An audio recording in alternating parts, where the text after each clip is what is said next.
What's going on, guys? Welcome back to the channel. Back out here at HQ, doing not a lot because it's terrible weather. Just been doing a little bit of wiring on the 31. That video will be coming fairly soon, I suppose. But anyway, while I was out here, I didn't make much content, and this is a video I've sort of been wanting to make for a little while. Just something that's been playing on my mind.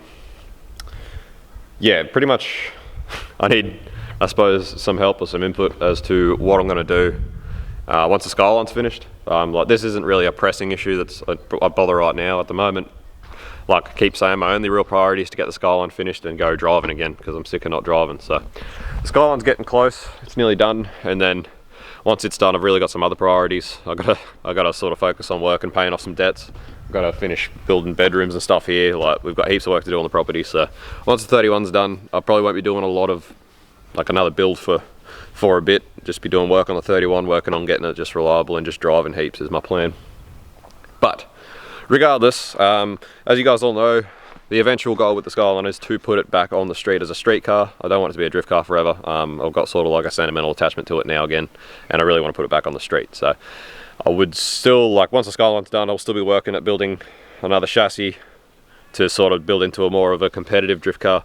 And then once it's ready, I'll retire the 31, take a lot of the drift stuff off it and put it back on the street. It's just a nice tidy street car. Yeah, that's pretty much my plan on what I want to do. So as you guys know, I've been building the Cressida. I told you guys I wasn't going to abandon the Cressida, but as you guys can see, I've been documenting all the costs of the Cressida build, and it's been really good, really cheap. The whole idea of the Cressida to start with was the fact that it was a very cheap chassis to replace, cheap chassis to reshell, and when it started, the whole idea was to build a really, as cheap as I could, grassroots drift car that you could sort of compete at grassroots to sort of amateur level in events. So at the start that was all sweet. As time's gone on, I decided to turbo it and put it on the 85. And then after that, I sort of decided, well, if it's going to be turbo E85, I should get the TR6060, which is a stronger gearbox. So now I've got the TR6060, I'm pretty sure, I haven't dummied it up yet, but I'm pretty sure I'm going to have to cut out the tunnel, remake the tunnel over the gearbox, because it's quite a big box. And it's just at the point with the Cressida where there's no cheap options from here. I've got to do suspension. There's no cheap suspension options. It's pretty much BC coils is just about the only real option. And they're like $1,500 for a set. Then I've got to get all adjustable rear arms, which again, there's no really any cheap options. The only option really in Australia is Serial 9, which is now stocked by Golby's. Everything else, including Serial 9, even if you get it through Golby's, it's still going to be like upwards of $700-800 for a complete rear end set of adjustable arms. And yeah, the other thing is like cages. I wanted to buy a bolt-in cage for the same reason, where if it needs to be reshelled, I can just pull everything out, put it into another shell and go. Which would cost me not much, but people like AGI only make a 4-point cage for them. They don't make a 6-point. So I don't know, it's just at the point where this cheap chassis that was going to be cheap to build and cheap to replace, all of a sudden is, if I finish it, it's not going to be it's not going to be easy to replace at all. It's going to be a lot of work. It's going to be a lot of money, and it's not going to be really what it was intended for to start with. The other thing is that now that the Skyline's done, I plan on putting a 4-point cage in the Skyline. Again, I want a 4-point for that same reason, where I want it to be street registered. I don't like having 6-point cages in street cars because you've got a big metal tube right at your head, which I just don't like in the street, because you don't always wear a helmet in the street. So I like a 4-point cage in a street car. So the Skyline's sort of taken that slot of what this car was originally being built for, as far as being, I suppose, a grassroots level drift car that you could sort of do grassroots competitive drifting in. So all of a sudden I'm sort of like, well, it's not much point in trying to continue down the real budget grassroots building of another chassis. I'm better off just building a really competitive car and just doing what I've always wanted to do, which is build a competitive car, like full rear mount rad, just really set it up proper for competitive driving. So I've got the Cressida here, which is always the plan, but I don't know, yeah, where am I going with this? Trying to explain this. So I do watch a lot of competitive drifting, really enjoy it. I watch D1GP, I watch a lot of Australian drifting. I really like to watch competitive drifting. And I do notice that the people in the bigger chassis, doesn't really matter how powerful they are, how good the drivers are. They do really struggle to keep up in the transition areas just because of massive wheelbase. There's only so much you can do with weight distribution when your wheelbase is that much bigger, and I do find, yeah, that people in X chassis particularly, they have a lot of trouble just keeping up through the transition areas. So not only that, I've had like a million people pretty much tell me that I'm crazy to be going this far with cressida options, when, as I was just explaining, there's not a lot of aftermarket support for them in Australia, and it's not actually that cheap to do them. So I've figured out getting to this point when I've still got two S13s sitting down there, which I suppose is somewhat the dream chassis. So a lot of people have told me that I'm pretty much insane for putting so much effort and money into building an X body, which was a car that was never really built to do what I want it to do, and I've still got two S13s sitting there doing nothing. So I pretty much, where I'm getting at is that the cressida is at a point where I need to spend a lot of money on it to even get it to driving, track ready. It's a lot of money I will never get back, and it's going to be a very expensive shell, and it's not exactly going to be easy to reshell either. And all this is going into a chassis that I've never driven. I'm not even sure if I really want to drive, like if I really like it. At the end of the day, I only decided on the cressida because it was a really cheap option. So this is where we're getting to the pointy end of why I'm explaining all this, guys. There is a point coming, sorry. I do tend to babble, but we're getting there. Anyway, through rebuilding the Skyline, which is getting there, it's looking quite nice, liking it. Pretty excited on it, but through building it, as you guys know, if you followed the build, I bought a set of R33 lower control arms. I actually bought a set of modified S13 knuckles as well, because at the time I didn't know whether I was going to go roll center correction or not. So I've ended up with, yeah, those parts. I've still got both my steering racks from wrecking out the S13s. Still got a bonnet there. I still have obviously the two S13 shells. The black one's pretty much just going to be a spare, but the silver one, the one in primer down there, I'll go for a walk down there in a minute and show you anyway. But anyway, I've still got both rear cradles. I've still got one 6-bolt diff. I've still got a set of 6-bolt half shafts. I've still got two full rear ends. I never sold any of the rear end parts as far as rear arms and knuckles and stuff go. So I've still got two rear ends for the cars. So, you know, with the cradle, diff, shafts, and then all the rear ends, arms and hubs and that, and brakes, I've got enough to do a complete rear end for the S13. Just weld the 6-bolt diff, get a dual caliper setup from RB factory, and set up a complete dual caliper rear cradle, which would go under it. And then I've still got one RB cross member, Zafiro cross member. And then I've got the R33 lower control arms, the modified knuckles. All I need is front hubs and brakes.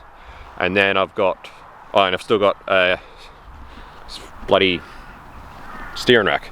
So with all that, I've got just about a full front end to go in the car, with RB ready cross member. I've got a bonnet, I've got lights. Pretty much all I need is guards, bumpers, corner lights, and that's pretty much it. So here we've got the S13s sitting down here. So anyway, basically what I'm getting at is through redoing the 31, I've ended up somehow with pretty much enough parts to completely get this chassis back to a rolling pushed around chassis, which would be ready to take an RB. It would have modified knuckles, so it would actually be quite a good setup. Should have a fair bit of lock, S13 pretty ready, and that should cost me really stuff all because I've got all the parts here. So I'll get in, I'll tidy this up. I've still got the dash out of the black one, still got the dash out of this one, so I'll just tidy that dash off a bit. It's only got one crack, so I can still just put a dash in just to tidy it up. So I could really get this shell ready to drive for pretty much nothing, which would give me, as I was saying at the start of this video, it gives me something to do to make content out of, which is not going to cost me a lot of money, so I can start really focusing on what else I've got to do around this place. So continue with content, not spend a lot of money, get an S13 ready, and then I figure once the shell's ready, I will just pull the entire bin running gear and RB20 box out of the 31, and it should just pretty much slot straight into the S13. Because I do eventually, when I put the 31 on the street, I want to build a more serious combo for it with a 25 box and that. But that forward-facing plenum's pretty basic. You know, he's got the VLT hot side. I didn't put any good hardware through the motor. It's all just reused standard stuff. So, and it's got a pretty basic ECU. So I figured I pretty much want to completely rebuild it from front to back. Complete new motor, forged, all that sort of stuff. So I won't use any of that running gear. So I pretty much plan on pulling the whole thing out from front of the motor back to the back of the gearbox, ECU and all, and should just go straight into the S13 with the RB cross member. And then this will pretty much be drift ready with that combo in it. So that way I can put that running gear into this car, drift it for a while, see how it goes, and pretty much then reevaluate from there. So what I figure is, if I don't love the chassis, so the reason, yeah, okay, I should probably explain this as well. So the reason I want to do this is because I want to decide whether I really like the S chassis or the X chassis. What I figure is that the R31 dimensions wise, although you can't really say it would handle like an X chassis because it probably wouldn't, but dimensions wise it's much more similar. As far as wheelbase, the length of the car, your driving position, it's a lot more comparable to the X chassis than it is to the S chassis. So I figure if I do the S chassis and I like it better than the 31, then I'll probably like it better than the X chassis. But if I do the S chassis and I don't like it as much as my 31, then I'll probably rather do the X chassis. So what I figure is, once the running gear goes in the S13, I drift it for a while, I decide whether I love the car or not. If I love the car, I'll pull the RB back out, put it back in the 31, put it on the street, sell all my cressida stuff, use my LS running gear, build like competitive LS S13. I know it's been done a million times, but there is a reason that everyone does it. It's a really good combo. So I'll still use that running gear that I've got for the Cressy, but I'll put it in the S chassis and build into a competitive car. But I figure if I don't love the S chassis, well then I've still got a sort of 250 horsepower, reliable RB30 powered S chassis, pretty well set up drift car. That's money to me. That's worth money. Like I should get at least sort of 7K for that, I would think. So I figure if I don't love it, sell the S chassis, RB, whole get up, turnkey drift car, and put that money back into building my new combo for the 31 for the street, and finish the X chassis, finish the MX-83. So this is just a way that I figure that I'll end up with a competitive car either way, but I don't have to spend heaps of money because I'm using parts I've already got. I'm turning the parts and the shell that I've already got into money. If I don't, end up using it, I've still turned it into money, and then I will sort of be going into spending money onto the X chassis much more comfortably. Whereas at the moment, I really don't want to go throwing so much money at the X chassis when I don't even know if I particularly want to drive it. I've still got an S13 or two S13s sitting here, which are, not really doing anything. So yeah, I figured why go throwing all this money at the X chassis when I can use the parts I've got to put an S chassis together real cheap, real easy, fair bit of work, but still cheap and easy, and then basically try it out, see if I like it, and then go from there. Then at least I've had one, I've drifted one, I'll either love it or I won't, and then cressida stuff can go and I'll keep the S chassis, or the S chassis can go and I'll build the cressida. So anyway, so I guess pretty much what I want to hear from you guys is if any of you have ever actually had an experience driving or drifting or owning or building both S and X chassis, what you think, and as viewers what you'd rather see as far as between the S or the X chassis. So let me know. Yeah, the way I see it is that if I go the other way and just try and finish the cressida, it's going to end up costing me a lot. It's not going to happen very fast because I've got other priorities now, and like I've also got a car to drive in the meantime, so it doesn't matter if it takes a while. So anyway, like I said, it's not really a pressing issue right now because I will have another car to drive, and I don't really care if this stuff sits here. It all pretty much owes me nothing at this point. After parting the parts out of these two Silvias owe me nothing now, and then the Cressida owes me SFA except for the running gear, which I'll be keeping anyway, so it doesn't bother me if all this stuff sits around for another year. It won't, not another year, but just saying, it's not priority issue. It's just something I wanted to ask you guys. I know some of you have been sort of following the Cressida build pretty close, and are pretty interested in it. I know some people that watch the channel aren't really Cressida people. So yeah, I don't know, just let me know, I suppose. Got some gangster vintage stickers here, some old death click ones. Look at that, blog globally, drift locally. I'm sure that's vintage now. After the history of this car as well, it would be cool just to see it going again with something in it. So, but anyway, so yeah, I've got like a diff under all this shit. I've got a diff and stuff. Thanks for watching, guys. Sorry that I'm terrible as far as having so many cars and wanting to do so many things and change my mind and doing all that sort of stuff. But yeah, like I'm just at the point now where after juggling all this stuff, after spending this 18 months without driving, I want to get the 31 done and driving, and then I just want to build one car, and I just want to have one drift car.